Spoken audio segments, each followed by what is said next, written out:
with all kinds of notes and fake documents that would lead the discoverer to believe that they had been buried by John Brown.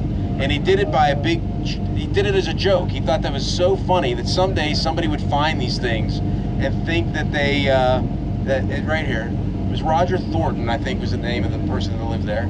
And anyway, Roger became really good friends with Randolph Scott from Hollywood. And Randolph Scott would stay there, and then he would go out and visit Claymont and things. But Randolph Scott used to spend a good bit of time there at that farm. And they would laugh about this this cave that someday somebody would stumble upon. It has never been found. Please stay on the bus. Now off to the right, as you get up that rise, all of those streets are named Samuel, Mildred, George. They're all named after the Washington brothers and their wives. And up there on that street, there was a family that had sent their son to college, and the son's college roommate went to college to play football. Got to know this kid from Charlestown. The guy the football player got mono, got thrown off the football team, was considering leaving school, came home to Charlestown with his roommate for the summer, ended up staying here all summer long, and was convinced to go back to school. And the young man from Charlestown, his friend, was taking a lot of English and writing classes, and so his buddy decided to do the same thing. He would eventually finish school, and this friend would outpace the reputation of his buddy from Charlestown. It was F. Scott Fitzgerald, who spent the summer here in Charlestown.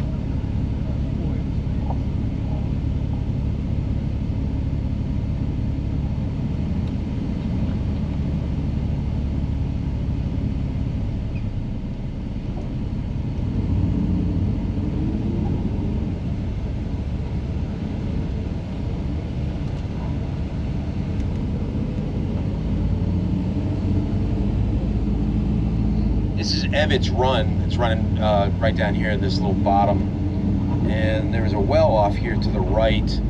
Right there, you can see it as we're passing. There's a well right there, and it still has a pump on it. And it was used by both armies numerous times during the war, and there's all kinds of veterans photographs taken around that well. And we're gonna bear off to the right here and head out 51. We're heading generally west, but a little southwest. This intersection, this Y intersection, was here during the war. You're on a wartime route. We're going to be crossing over the railroad tracks here again. This is that Winchester and Potomac rail line. It was painfully slow, very poor state of repair even before the war, but active, and did figure into the war. And again, right here in this flat area, right here in this, between the two roads of this Y, this is where Jackson boarded the train.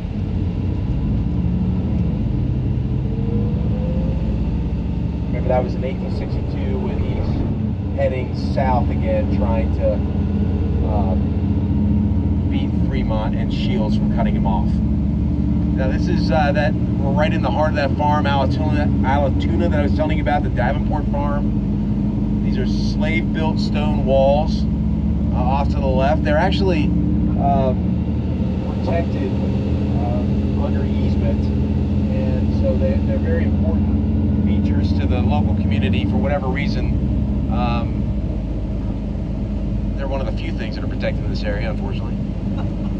And the farm itself is off here to the right. A Union soldier from Maine passing through here actually stole one of Henry Davenport's books off of the shelf of his library here in this house, and that's also in a private collection today with the note in it, denoting that. And if you look to the rear here of the house, we drive a little slower, look to the rear, you can actually see the slave houses off to the right rear, still standing. Very few examples of that today, but those are still standing.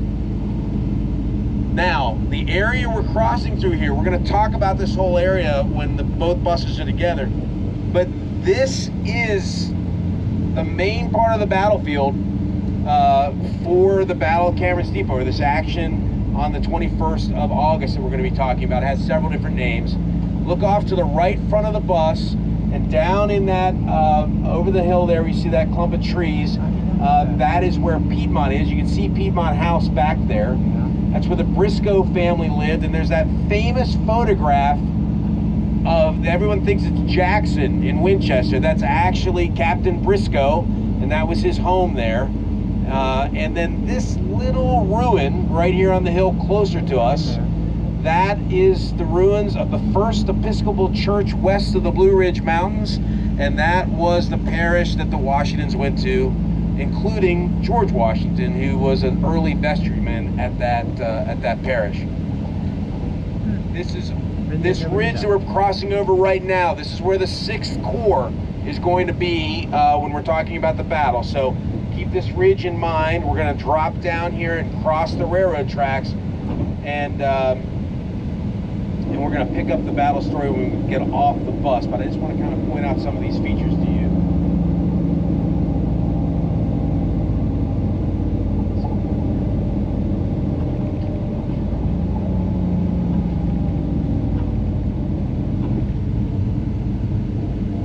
Anglican, not Episcopal, Anglican, thank you.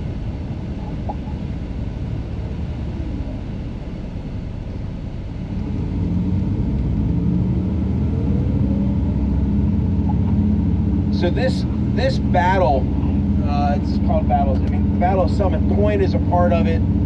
It's sometimes called Smithfields Crossing, sometimes called Cameron's Depot. That's because it's a large, sprawling action that is encompassing miles of battlefront in this area west and south of Charlestown.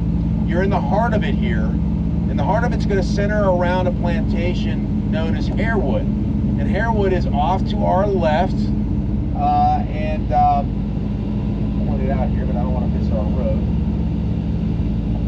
As we come down around this bend, it'll be off to the left. You may get a glimpse of it. It's a stone house.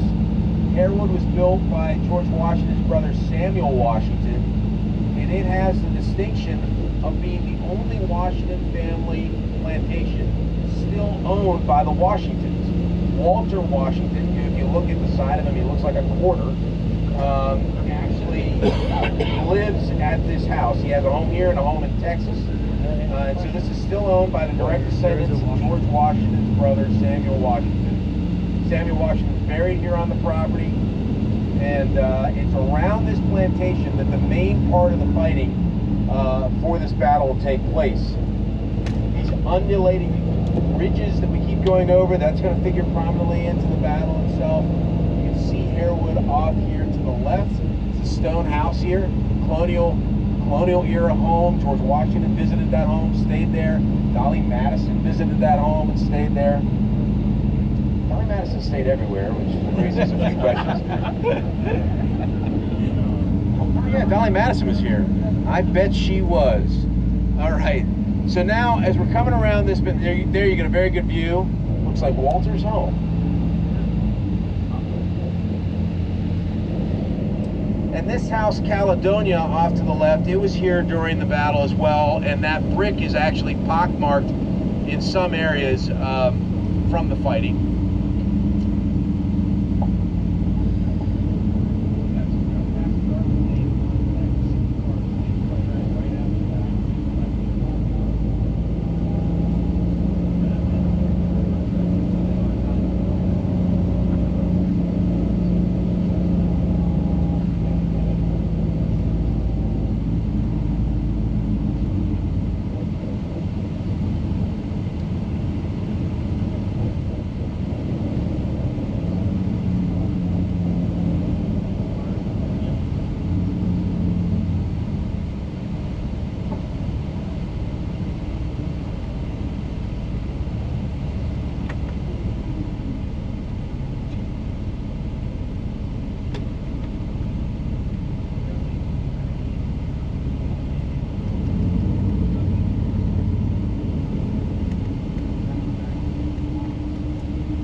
over here in front of us.